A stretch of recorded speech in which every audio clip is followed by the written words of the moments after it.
Hey everybody, what up? Scuffy here, and we've got ourselves on with another flashback event, and I've actually just finished up some games, and the replay seems to be working good, so I want to go ahead and do a little breakdown on one of the event warlords, Iacton Qruze. So let's get into it here. Hang on a second.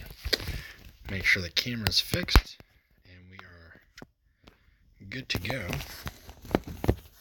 Yeah, stay put. Thank you. Ugh. Now, I don't know if you can really get into it here. I haven't made a selection yet. I'll just do a single run here now just to do another one because it's fun. Iacton Qruze is actually who I'm going to go with. And I've got some matches already in order to kind of show you compared to how he plays against Plague Marine, as well as the mirror match, which is very important. But first off, let's take a look at his ability. His ability is he is a 1 energy. He gains +2/+0 in frontline until your next turn. Now, he's got several different decks. These are 3 of the 4. Ancient Wisdom, in my opinion, is probably his most versatile, is best in terms of the mirror match. He's got a lot of direct damage here that you can see. You've got 2 of the Chariot of the Gods. You've got a Vengeful Spirit. You've got Malgahurst. You've got a lot of drop pod units with high attack. And then to go with it, you've got this Frontal Assault, and Frontal Assault is actually not to be underrated in this event, specifically in the mirror match. So I'm going to pick Ancient Wisdom. We'll just lock that in here. Now, this is a flashback event. This event is actually Flight of the Eisenstein, which was part of the beta launch, and that was actually the first event that I played in beta. And the Warlords, Garrow has seen a significant rework from how he was originally. The initiative system was not in play back then, and each of these decks have got some new neutral cards added to them. Shipmaster Cairo is a good neutral warlord. Grolger is an interesting warlord choice, and even the Plague Marine. They're very good in terms of options. I believe Qruze, in my opinion, number 1, it's easy enough to play. Number 2, I prefer him because I prefer the loyalist side, and most importantly, I would prefer to see the loyalist victory for this event because I would rather see Thaddeus Fail added to the game as opposed to the Lord of Flies. Not that the Lord of Flies isn't terrible. The Lord of Flies isn't great. I'll say that. I don't think he's great. I think Thaddeus Fail has got a lot of options and some interesting synergy with some stuff that could exist out there. And not to mention the Imperials only have 2 warlords, whereas Chaos has 3. Do they have 3? Do they have 2? Hang on. Maybe Chaos has 2 now too. And I'm thinking Mechanicum. Yeah, so either Mechanicum's got 3. Imperials have got 2. Chaos has got 2. But I'll be honest with you, I'd rather see Fail added here as opposed to the Lord of Flies. So we'll go ahead and highlight some of the matches here. Now, as you can see here, my last game, I finished a 12-win run. I went 12-1. My last game, thankfully, was against a bot, but that's not a good example to highlight because they're not going to properly use the Shipmaster ability. Faced a lot of mirror matches against Iacton Qruze. A lot of people are starting to make that selection, but also Plague Marine and Shipmaster Cairo seem to be an option of choice. Not a lot of people are doing Grolger. I ran Garrow earlier on. Garrow ran good early on until people started to make the switch to frontline troops, and that really shuts down his burst potential. He still has a lot of ways to go to heal and whatnot, but his deck doesn't offer the same synergy that you're normally used to. So switching up to Iacton Qruze, if you have the option for him, he's a good way to go. So we'll take a look here at this versus Dragnus Plague Marine. Let's see if I can play that. Or Plague Marine's Scepter, doesn't matter. It's the Plague Marine battle with Iacton Qruze, and you kind of see how the game goes. Now, first off, Plague Marine does have less health. He starts the game with less health. I kept this as an opening hand because I want troops to be able to drop. Now, the important thing to keep in mind with Qruze's ability If you're not doing anything with him, use it, number one. Number two, try not to deploy a troop and not use his ability if you can help it. Now, in this instance here, that backlash drawing me a card, I'm okay if I lose him. That's not a big deal, and I want to put that pressure on the table. In the matchup with the Plague Marine, it's very important to note that the Plague Marine can poison your long-standing troops, which is a good counterplay, because some of the Qruze decks, I think there's Mortar Madness, or there's one where it allows him to sit back with just guys pummeling from reserve, like the Sagittarius squad there. The Plague Marine can just poison them and not have to deal with them after a turn, and that's great. And that's where the burst potential of having certain cards that like jack up the damage, or just the massive amount of damage that your troops can send, is really the saving grace. So now that I've got 5 energy here, I'm probably going to drop the Sagittarius squad, use my ability to protect them, and guarantee that I've got the 2 damage. Now that frontal assault, late game, that can be huge. Even if you just play it with a Goldstone Hunter and the frontal assault, if you've got one other troop on there, you're doing an additional +6 damage, because it's +3 for each troop out there. It's really great with his ability to tank up and basically, so he gone ahead and done, he sacrificed the poison. He's only going to take 1 turn of it, but I'm going to lose that guy. All right, well, that's the trade-off. That's what the Plague Marine does. I got to use him while I can use him. In the meantime, protect my guy, use the 2. If you can have a troop or 2 out prior to using frontal assault, it just amplifies the amount of damage that that's going to do for you. Now, I was surprised here that he didn't poison my cleave guy. I don't know if he was expecting to do that the next turn, or he didn't want to take the 4 damage. I'm not really sure, but that was probably not the smartest play on his end, which gave me an additional turn to not only clear the board with 4, but then protect my guy and drop him fairly quickly. The damage output here is just huge. And he's got Survivor 5, but you've got an outflank in the deck, which is important. One thing to note in the mirror match, and maybe we'll see it here in one of the replays, with the mirror match, you've got a Malgahurst. You want to play your Malgahurst before your opponent plays your Malgahurst, ideally. The reason being, and see right here, boom, that's game. That's +6 right here. He can poison my guy all he wants. I've just cinched it with my frontal assault. That's all was needed. Very quick matchup there. Let's take a look at a mirror match. I think actually this might be a good one where it came down to a Malgahurst.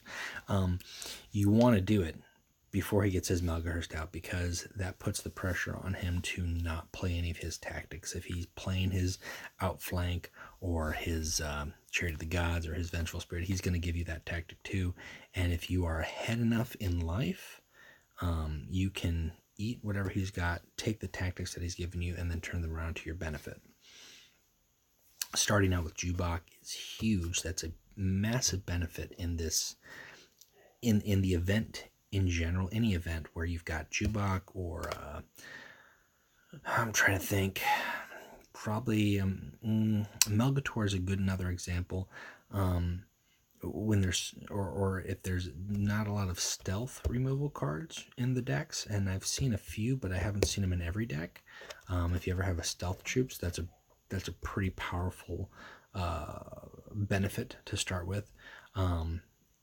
With every deck only having like 1, maybe 2 destroy cards in their deck, depending on what they are, or direct damage, it limits how they can get rid of cards like that. And when you're playing Iacton Qruze and you're playing a frontline troop, you have got, it makes it even harder. Like, unless they drop 2 goldstones, or they drop a goldstone and a seek and destroy, they can't get to him with their warlord. Now in this instance here, he stunned me. I knew I was going to eat it, but it was enough for the 1 card exchange, and a second Grover squad was well worth the fact that I've got that. Chaggart Squad is another good one to sit behind. If you've got 6 energy, you drop them behind Qruze, and then you just use their ability to deal damage, direct damage. You don't have to use them to attack until you're ready to launch like a frontal assault.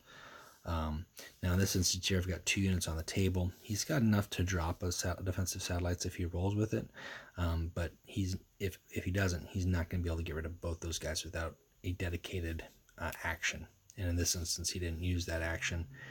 He thinks he's safe, but he's not.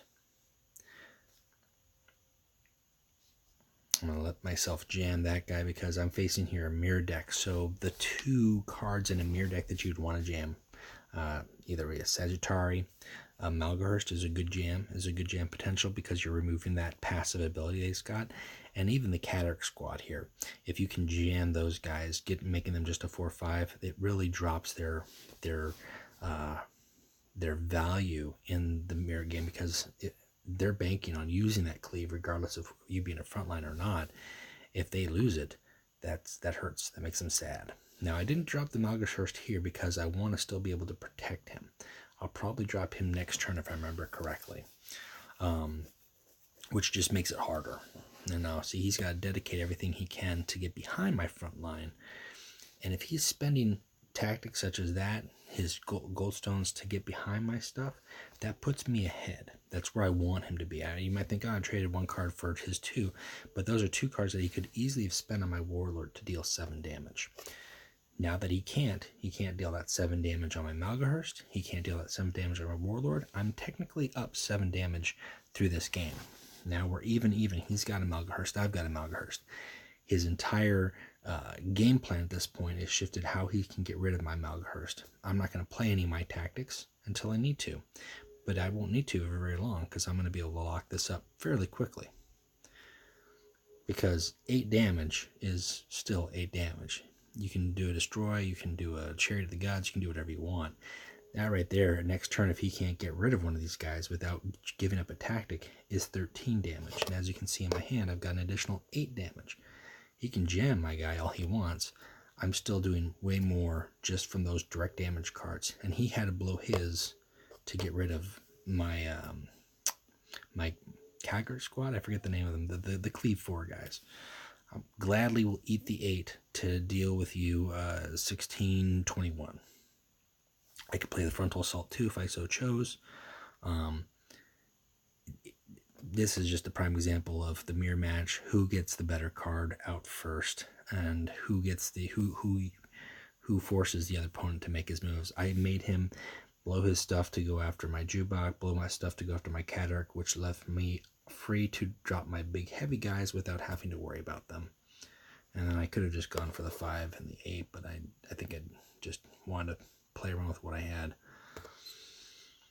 The problem with mirror matches is just that. Sometimes you just get stuffed. You get unlucky draws. You get things that you don't want, or your opponent gets off the stuff that is just what you hope that they hadn't had. Let's see. Let's go against the Shipmaster Kyra here. Now, the Shipmaster Kyra's got a very neat ability. His ability is the fact that he can pay, was it 1 or 2? 2 to return a friendly troop to its hand, and then he reduces its cost by 2. Now, that in yourself might not seem a whole lot, but there's several of his decks have got troops with rally effects that are very exploitable or very high damaging. I think the Haldun's Mortar Squad, if he can cycle those guys over and over again and you don't have any troops on the table, he's going to be mortaring your warlord for 4 every turn. I believe there's one in there that has got a Melgator, which back in the day when Melgator could bounce anything was just ridiculous. He was just paying 2 every turn to bounce whatever beefy unit that your opponent warlord had on the table. Now I know that I don't like these guys who can deal damage. I just don't. I don't like them if I can avoid them. So I try to go after them, and then anything that he's got that has got a rally effect that I do not want to see repeated, I try to shut down. Also to go with that, and it's important to note here, as a neutral and not as a legion, he does not have access to cards like Outflank. He does not have a destroy. He has to deal direct damage, which means as long as I've got my front line up, unless he's dropping a goldstone, and I don't know if Kari's got 2 goldstones in his deck, he can't touch what's behind my front line, which basically means my guys behind my front line are protected. He's burned both of his Seek and Destroys. There are a couple other cards that there's defensive satellites, there's Eratan, there's other tactics, but not enough to start dealing with the big heavy stuff that I'm going to be laying out here. So you let him, again, very much like the last game, you let him chew himself up at the light guys, blow his load, and then just go to town. Another reason I do like this, actually, now this brings it up, is this deck I believe has 2 crack grenades in it, which is great because I think a couple of the good decks are relying on these vehicles, not just the mortar here. I think there's dreadnoughts in one of the Iacton Qruze decks, which have got a 5 health, so you can drop a crack on them and blow them up right away. You've got the potential to we're talking about trying to figure out what is up with these episode 9 trailer. I saw it the other day and I'm like, is this real? Is this a real thing? I'm so used to now at this point, I don't believe anything on the internet. I just don't. Now he's got a rally here on this 3 that is deal 1 damage. It doesn't seem a whole lot, but if you want to, you could pick it back up, drop it again. So I'm stunning him just to keep him from attacking my warlord. But again, with the neutrals not having access to those destroy cards, it makes it harder and harder as the game progresses for them to straight out deal with my beefy guys, which is why his ability to rally and pick up some of those rally troops and make them cheaper and redeploy them and abuse them over and over again is what's so powerful. But if you can keep them off the table where he can't pick them up and use them again, then you've locked yourself into a win. It was a fine tactic. It was pretty gnarly, but you use it when you got to use it. Stalker rounds is an interesting thing. I've only used it 1 time here, giving your troops sneak attack. It's not necessary at all, but it is nice. And I think the biggest thing really is the frontal assault is way better than the stalker rounds, and especially if you're following it up with 2 fast guys, 3. I mean, you can go Grolger, or if you've got one of these guys already on table, and then you can follow it up with that. And the fact that you've got the direct damage, you've got Vengeful Spirit, you've got 2 Chariot of the Gods, you even got a quick fire in here. The deck has just a lot of answers to put the pressure where you want it to. Force your opponent to respond to your stuff. Let them toss off their what they think is priority, and then you throw down your big priorities later on, or you let yourself sit 2 or 3 troops back, not do anything with them for a turn. And that's hard to do, especially in the Iacton Qruze mirror. But if he's got his front line up and he's at 4 attack, and you know that he's already used his destroy, and you can afford to leave your guys in reserve and not attack with them right away, and the next turn followed up with another fast troop and a frontal assault, that in there could be the difference of 12 additional damage that you're doing, plus the attack that those troops already have, which is ranging from 3 to 6. So on average, let's just say you had 4 guys with 3, that's 12, plus 12 is 24, it's 26 if you throw Qruze out there. That's pretty much a game ender, and it can come out of nowhere. It can come out of nowhere if your opponent doesn't see it coming out. If you do see your opponent stacking guys, and they are playing the Sons of Horus, so they're playing Iacton Qruze, you need to respond to that. You need to figure out a way to get rid of those guys in the back, or one way or the other, because the frontal assault is coming, and it's going to hurt, and it's going to be painful. You need to put targets out there to make them think twice before they go after you. So the thing that I like about the Qruze deck is it meshes 2 of the really interesting synergies. It meshes the old Nemetor, or the current Nemetor, and Duquesne, but really their origins come from Iacton Qruze. He was a event warlord back in beta. He had a couple events here. I think his last event was Flight of the Eisenstein, maybe one after that, and that was kind of the last that we saw of him for a while. So it was nice to kind of see him back and revisit him. Some of these new cards here that were added to it that did not normally exist, the Sagittarius Squad, Those weren't included in there initially. I don't know if he had... I don't know if that's the only neutral card that he's received in here since. This might not be a huge revision from his original deck. But there are some decks that you're seeing out there that have got abandoned supplies, and I think I saw the Skitari Protectors are in the deck. So there's a few new neutral stuff added to them. But overall, I think this one performs very well. It's both defensive and offensive when you need it to be. You just have to have the patience, and you have to know when to play it and how to play it. So, yeah, I was a 12-win run, and then I had, I think, a 6-win run with Garrow. And then I think I did a 0-3 with Garrow, and that was when you could tell the tide was turning. Oh, it's coming. This is all the thoughts, all the brainstorming is coming. Is it, isn't it? What is episode 9? What's its relevance to my life? How should I feel? How should I feel? I don't know. I really don't. I'm confused.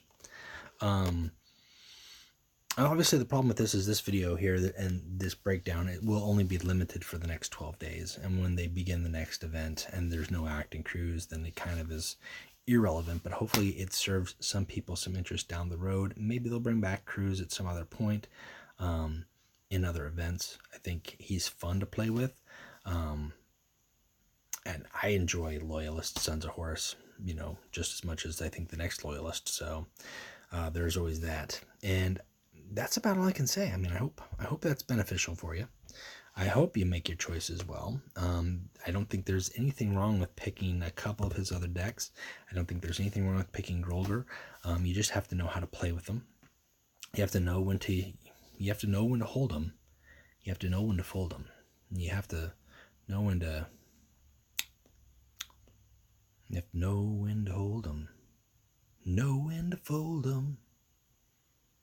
Know when to walk away. Know when to run. You never count your money. When you're sitting at the table, there'll be time enough for counting. When the heresy's done. Yeah. Wow, it all came back to me. That's crazy. All right, folks. That's it for me. Thanks for watching. I hope this is helpful for you. And I've got some final recruit level videos to do. I've got the Terror mechanic to do, and we'll see what else we can kind of come up with, and then maybe some other deck breakdowns. But I hope this was good for you. If it is, please pass it on, share it, let people know, let the knowledge out there. And as soon as we start seeing more people turn to that, then it becomes a mirror match.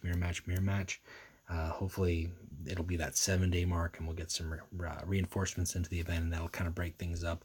But in the meantime, if it works for you and you can get your 12 wins and you get those rewards, you get those gold, those cards, that just makes the game more fun for everybody, because then you want to play more. And so nobody likes playing a game that they can't win. I mean, you gotta lose sometimes. Oh, somebody's banking up some points for us here. Woohoo, yeah, way to go. Good job, Trader's End. All right, that's it. Keep playing Legions. Bye.